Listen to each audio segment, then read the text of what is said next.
This'll sound mad. Every time I touch a plant, it's like I can feel what they're feeling. She's entering the pumpkin contest. This is all-out vegetable warfare. You want to steal our secrets? Release the hounds! Well, that's unexpected. It's huge. You gotta grow hard or go home. And now we must show our commitment to the new life that we are creating by having a wee on it. Oh, that is enough crazy. Hello everyone, Simon Foster here. A wonderful new family comedy called Grow is in Australian cinemas from January 15, already charming audiences in the US and UK. It's the story of a very spirited young girl with a magical knack for feeling what plants feel, and how she finds a sense of family in a small town filled with big pumpkins. It's the latest from director John McPhail, who joins us from his home in, I want to say, Scotland. That's perfect, Simon. Scotland. Slap bang in the middle, Glasgow. Wonderful. Thanks for joining us, mate, and congratulations on this wonderful film. Oh no, thanks very much, man. No, I'm really delighted with it. Like I'm really happy. Like from the moment I pitched for it, like all I'd been thinking about was like the audience. So I just wanted to get like make a proper family film, something for kids, something for adults, something for to have that proper shared experience where you're just laughing together and enjoying a fun ride. Well, it's interesting because you're coming off, and I mentioned to you before we started recording that Anna and the Apocalypse is one of my favorite things ever, and the horror pick Dear Davids, and so the sweetness of Grow, it represents a bit of a pivot for you. What were the elements that appealed most about it? What story did you want to tell? And what I love, I'm a proper sweetheart. Like I started out making like romantic comedies. That's kind of my first short film was a romantic comedy. Like my first feature was a romantic comedy. Like, and Anna and the Apocalypse still has this sort of like darkness, but it's got like this sort of like, there's a bit of heart that's running through it, and that's usually what I always go for, is something with heart. Like, and like Grow was just full of that. I loved that kind of like that unconventional mother-daughter story between Charlie and Dinah, and just that, like I love finding something like that which audiences are going to completely relate to, and it means that all the other characters just get to be fireworks popping off all around it, and like we Grow, like it was just joyous, and I love blending genres. I love playing in like as I say, like in spaces for audience, because that's all I really care about is audience, and like as I was saying, that idea of just having kids and families, like kids and parents, kids and grandparents together, just it reminds me of like being wrapped around the TV with my parents, watching like movies growing up, like. And so, it yeah, does feel like that sort of sweet sort of community type of film that'll bring all ages together, and that's a huge bonus this day and age. There's an old saying that if you get the casting right, then half your job is done as a director, and you absolutely capture lightning in a bottle with young Priya Rose Brookwell. She had some big names to share the screen with. What was it like directing her? Mate, like honestly, she was a dream. Like Priya is a dream, and I treated her. I used to talk to her the same way I would talk to Nick and Golda. Like I didn't. Like I never changed in any way like that. Like she was just a pro, and like she was so good. It was genuinely, you sit there and I'd talk to her, and then I'd walk away and go, I've just spoken to like a 9-year-old, the way I'd speak to like an adult. Yeah. Like I'll need to like calm, like look, watch what I'm doing, and then I'd look in the monitor and I can't find her anywhere, and I'm like, where is she? And I look down and she's digging in the dirt with a stick, and you're like, yeah, of course she's 9. And then what you would do is you would like call first positions, and she would get up, she'd go to her first position and see the stick, she'd put it down and use it as her mark. Like, wow. Like she's just like you're jumbling between like this kid who just takes everything on and is also just a kid. And like Nick and Golda were just brilliant with her. Like she loved Nick for the improv and started like her own, like riffing off of that and growing with that. And like Golda was just like her idol. So and they two were incredible, like incredible, like as in they never went to their trailers. They just wanted to be on set. They just wanted to be around the crew. They just wanted to have a laugh. They just wanted to have fun the whole time. And it kind of set the tone.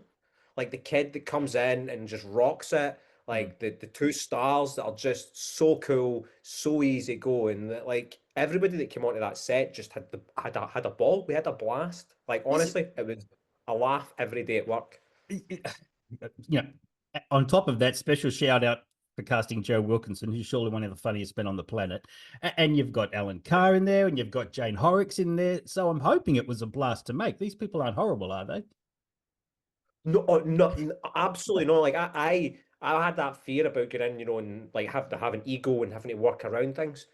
No, honestly, every single one of them just wanted to come in and play. Like I grew up watching Blackadder, and I'm directing like Lieutenant Darling. It's like it was an absolute dream come true. Yeah. And as I said, and they were all just wonderful people. They just, and as I say, they just wanted to come in, play, have fun, and make a good movie. Is it a I'm going a bit off script here, but it's just struck me that a lot of these big name British actors do enjoy working in the family movie space. Is that the panto sort of tradition? Because it's we have very few sort of family made films here in Australia. Having said that, a little film called Kangaroo was a big hit recently, but no big stars joined it to be part of it. There seems to be something about the British acting tradition where they enjoy this sort of acting younger, being in these sort of sweeter films. I think there's like there is a place for it because like Jane always wanted. She's like, I've never got to play a mad aristocrat. Like I've never got to do that. And like the same with Tim, he was like, I was he was being a drunk Prince Philip. Like it's like they just were looking forward to doing that. And it's like as I say, these actors I had assumed that they probably have done this kind of stuff a million times before.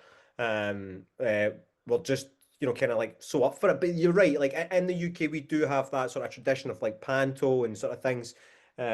But we've kind of we like our film characters to be a little bit more reserved. Like what was really good about making this film with like it was American producers and American finances as well as like British producers and British finance.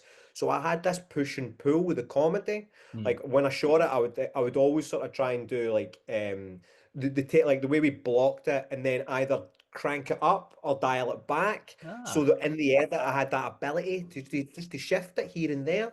Yep. And that allowed me once I got into the edit and I had to worry about not say worry, but the people wanted to see it bigger or they wanted to see it that and watch that flow, and it just, as I say, it really helped me, as I say, sort of help shape the comedy. I found it very affecting, the building a bridge sort of emotional component of the film. Charlie is so alone at the start, even when she finds her family with her aunt. It's very strange, yet connections are made, and that can be very tough to pull off in this kind of, I use the term magical realism sort of setting. So the fantasy element, the grounded, more emotional element, it's a good balance, but a tough one to get right. Like to be fair, I was always trying to be like cautious, like with things like and just making sure like there was a lot of things to hit the hot audience over the head with at the beginning. I was like trying to just hint at the magical ability just so that I wasn't like hoodwinking folk and saying 20 minutes in, oh, by the way, she can know how plants feel. Like there's a balance in that, as well as trying to get the audience to understand the character and and go on this sort of journey. And I feel like if I'm upfront and honest and kind of like at least hint at it at the beginning and sort of like drip feed it through, that it's the audiences will believe it when she sort of starts to put things together herself, and they'll go on that sort of journey with her, and believe it, and rather than sort of, as I say, try to ram loads of things down people's throats. Yeah, And of course, yeah. again, it's kids and adults. Adults are going to get it quicker than kids are, but again, you're trying to, as I say, balance that without, as I say, too much expo. Like at the Of course, beginning, yeah. or stop and tell you everything. You don't heavy hand the environmental message at all, but plants as living, feeling entities and the organic versus chemical farming method means the film takes a bit of a stance. If that's an audience member's takeaway as well, is that a bonus? Yeah, like again, it's something else. I didn't want to ram down people's throats. Like climate change, eco, like anything like that. Like first and foremost, like people are here to go on a journey and go on like an adventure. They don't want to be reminded of the bad stuff that's happening outside the theatre or the things that they're leaving their kids with. Do you know what I mean? Like to really heavy-handedly be that. But kids are smart people are smart. They know what this film's about. You know, there's an eco message in here, and it is just for kids to just imagine. You know, imagine that plants have feelings and that there is a living, breathing organisms that like that grow out of the ground. You know, like that. That's kind of like something to take away from it. I mean, it's not Toy Story, but like when I grew up watching Toy Story, like I believe that inanimate objects have like reality now. Like, don't say you haven't thought about it, Oh man. no, Like we've we thought have, about it. you Yeah. know, we've thought about it. So like, and having that little bit of magic to let the kids make it up for themselves and have that for themselves, then great, you know. Yeah. The I'm loath to mention this because I don't want to spoil the enjoyment of when they pop up on screen. And this one's definitely for the grown-ups. You have some very specific film geek jokes in the film that I did not expect and which had me giggling. Um, and they're probably lost on. I'm gonna spoil one. There's a great Psycho send up, but there's the other one, and I'm not going to spoil that. How did they come about? And I'll let you talk to them, but yes, the other one I laughed and laughed.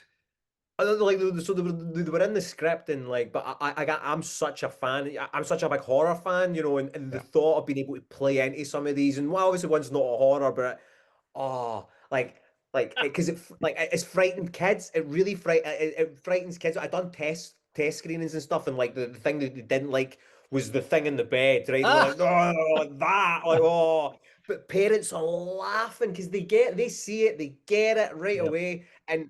I shot that shot for shot. Like there's a much longer version where it's right at the bottom of the bed and it's pushing in. Like takes forever to get there. Like we properly milked it as well, and they made me trim it down in the edit. Oh, it was very funny. But yeah, being a fan of Anna and the Apocalypse, I don't know if you've seen my nod. There's a moment with a kid and she's walking, she's protecting the pumpkin, and she's holding something that's wrapped in sort of. Oh, of course I got it. It's been a couple of years since I've seen Anna, but yes, I absolutely recall it. Yeah, no, that's great. It's so Yeah, just it was a hockey stick, you know. Like initially, that was the initial plan behind Anna was that she played field hockey, and there yep. was like a bit to it. That's why there's like, yeah. Nice So job. yeah, Nice job. good I want man. to talk. I want to talk about the art direction and the production design and creating the rural look and the general sort of ambience of Mugford. It's an absolute triumph. It's such a gorgeous film to look at. What was the mood board like for this film? Were there inspirations, other films or books that you drew upon? Being a film buff, I guess they're all swirling around in your head. Yeah, I totally, and so's my designer, like Jamie Lapsley. She just loves movies, and like we spent ages just talking about movies we loved and things we liked, and like there's like lots of like the JX8 sits in that big container, but the bottom thing that it sits on was like it's so Star Wars, it's unbelievable. But it's like, you know, it's things like that where we're like trying to put in little things here and there that's our love. We love The Simpsons. Like we all absolutely love The Simpsons, and there's so many Simpsons references all strewn through the film. Like even the statue is like Jebediah Springfield, and you know, Sure. Yes. like there's these wee silly things in there that we were just like as I say, try to pepper it all over. And see the amount of pumpkin drawings, because like the JX8, like we modeled that off a bodybuilder's back. You know, it's like muscles on muscles, and like as if it's jacked. Like, Yeah. like you know, yeah. So it's just really mad, silly things like that. But like we really did pour over like so much like design and ideas for the pumpkin, idea for the town, and yeah.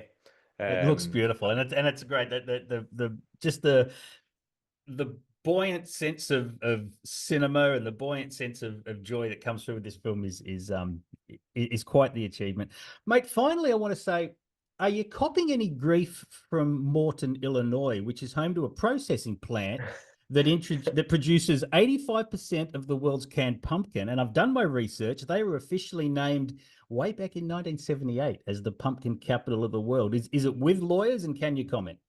I like, to be fair, nobody said anything about it, and like, you know, like I don't think you can actually say any town in the UK is the like a pumpkin capital. Like there's more chance it's turnip capital, but you know, it's like I kind of like the fact that, you know, like we're not known for pumpkins at all. So the fact of that, like, there's this town that is obsessed with it, just feels so back, like mad here. It just seems Sure. mad here, you know.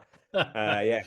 Mate, you've made a wonderful film. It's in Australian cinemas January 15. Good luck with its rollout in this country. I think it's going to be adored by local audiences. So thank you, John McPhail, and congrats on a great film. Oh no, thanks, Simon. No, genuinely, like I really appreciate this. This is class. Thank you.